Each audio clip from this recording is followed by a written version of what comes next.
કેરીની સિઝનમાં કેરીની ચટણી બનાવીએ એટલી ઓછી જ છે, તો આ કેરીની ચટણી તમે જરૂરથી ટ્રાય કરજો.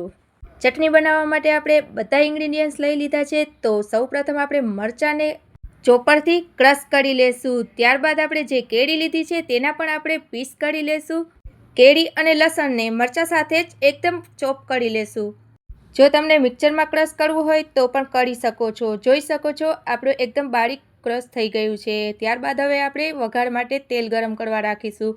તેલ ગરમ થઈ જાય એટલે અડધી ચમચી રાઈના કૂડિયા અને અડધી ચમચી મેથીના કૂડિયા તેને સાંતળી લેશું. ત્યારબાદ આપણે બધું ક્રશ કરેલું એડ કરી દઈશું. ત્યારબાદ તેમાં હળદર અને સ્વાદ અનુસાર મીઠું ઉમેરીશું. ત્યારબાદ તેને બરોબર રીતે મિક્સ કરી દઈશું. ત્યારબાદ 1 ચમચી જેટલું આપણે ગોળ ઉમેરવાનો છે, તેને પણ બરોબર રીતે મિક્સ કરી દેવાનું છે. એકદમ મિક્સ થઈ જાય એટલે આપણું ચટપટો આચાર તૈયાર થઈ જશે. એકદમ ચટણી ચટાકેદાર બની છે, તો જરૂરથી ટ્રાય કરજો.